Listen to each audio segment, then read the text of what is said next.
Assalamualaikum warahmatullahi wabarakatuh. Perkenalkan, nama saya Barli Mazari dengan NIM 210461193 dari Prodi Pendidikan Sejarah. Baiklah, di sini saya akan menjawab pertanyaan dari Ibu, yaitu pertanyaan yang pertama, pemindahan pusat kerajaan Mataram kuno pada tahun 1930 Masehi ke Jawa Timur oleh Empu Sindok juga membuat berubahnya nama kerajaan menjadi Kerajaan Medang Mulan. Analisislah beberapa faktor penyebab hal tersebut terjadi. Kaitkan juga dengan beberapa negara melakukan pemindahan ibu kota saat ini, namun tidak sampai merubah negara tersebut.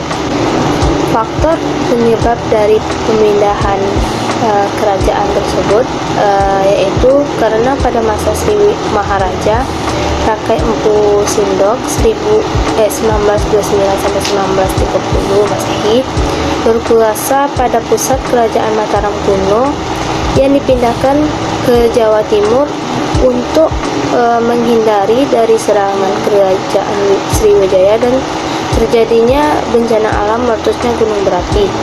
Selain itu, Empu Sindok juga mengganti nama kerajaan menjadi Kerajaan Medang. Kerajaan Medang merupakan kelanjutan dari Kerajaan Mataram kuno.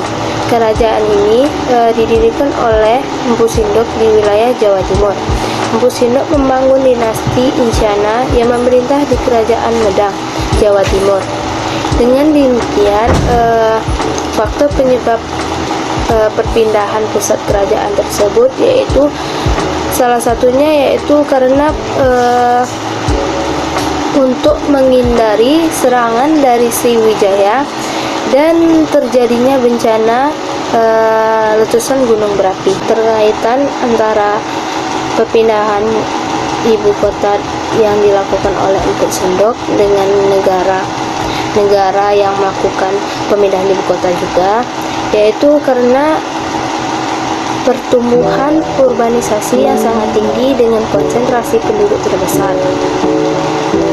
Selain itu, di negara-negara lain juga sempat melakukan perpindahan ibu kota, namun tidak sampai merubah nama dari kerajaan tersebut. Pertanyaan yang kedua yaitu, analisislah apakah ada hubungan antara keahlian Raja Jayabaya membuat ramalan-ramalan dengan pencapaian kejayaan kerajaan Kediri di masa pemerintahannya pada tahun 1935 sampai 1957 Masehi. Dan apakah relevan ramalan-ramalan yang dibuat oleh Jayabaya di masa kuno tersebut dengan ramalan Jayabaya yang sering dikatakan Soekarno pada zaman perjuangan kemerdekaan? Berikan analisis saudara. Hubungan antara ramalan-ramalan yang dilakukan oleh Jayabaya dengan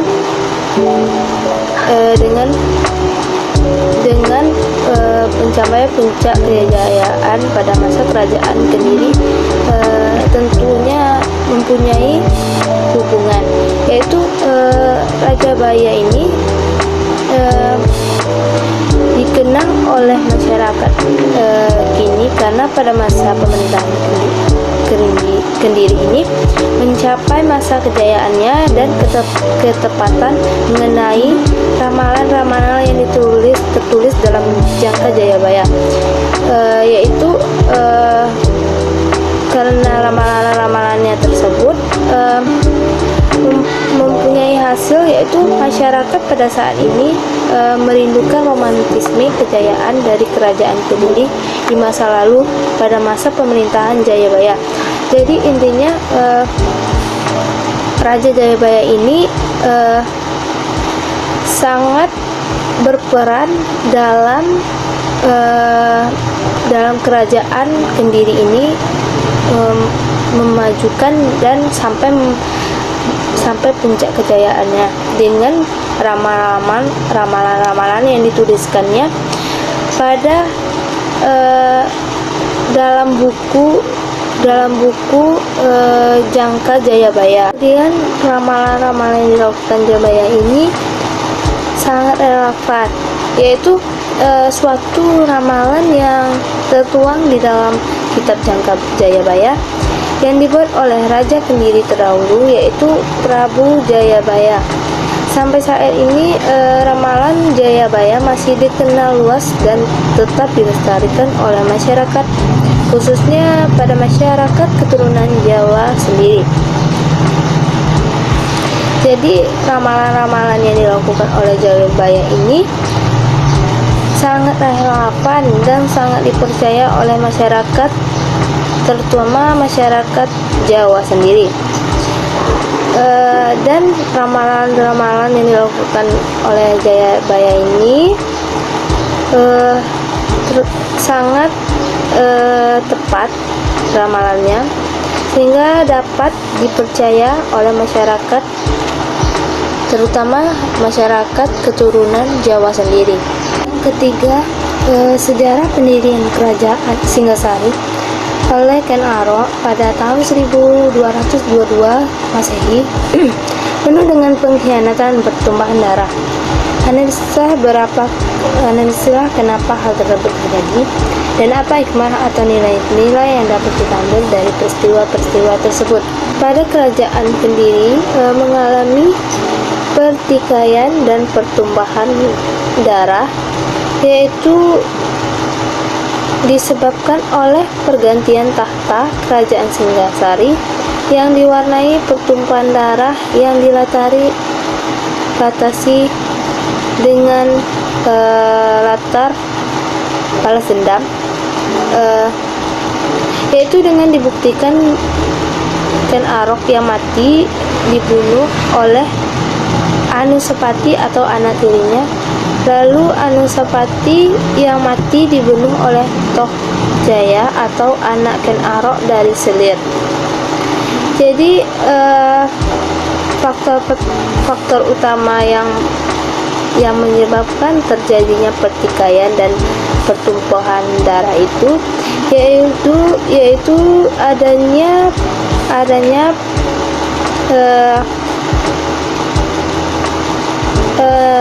balas dendam antara Ken Arok yang mati dibunuh oleh anak tirinya Anusapati.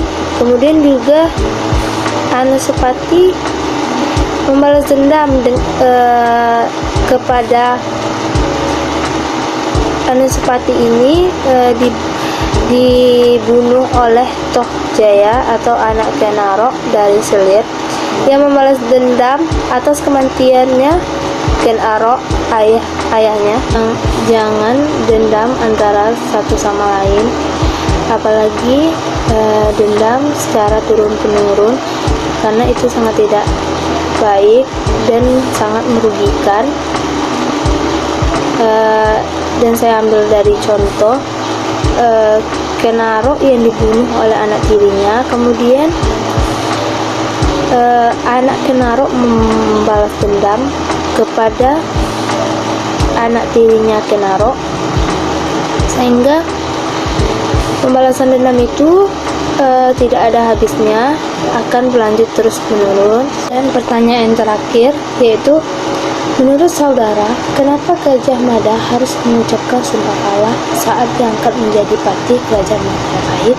Dan analisislah beberapa dampak atau akibat yang ditimbulkan oleh sumpah kelapa tersebut. Karena sumpah kelapa itu sebagai ikrar dari kesungguhannya mempersatukan Nusantara atau pulau-pulau di luar Jawa agar tunduk dalam kekuasaan Kerajaan Majapahit. Dan juga sebelum cita-citanya terwujud, maka ia akan berpuasa memakan kelapa. Jadi di sini saya akan pertegaskan bahwa pada saat Gajah Mada ingin menjadi patih, ia harus mengucapkan sumpah kelapa dengan tujuan agar Gajah Mada itu sungguh-sungguh untuk mempersatukan Nusantara atau pulau-pulau di luar Jawa. Apa yang ditimbulkan dari sumpah kelapa yaitu tercatat dalam kitab Palaton, yaitu yang pertama, Terjadinya peristiwa Perang Bubat antara Kerajaan Majapahit dengan Kerajaan Sunda. Yang kedua, berhentinya Gajah Mada dari kedudukannya sebagai Mahapati Amangkubumi. Dan yang terakhir adalah kematian Putri Sunda dan gagalnya rencana pernikahan Prabu Hayam Wuruk.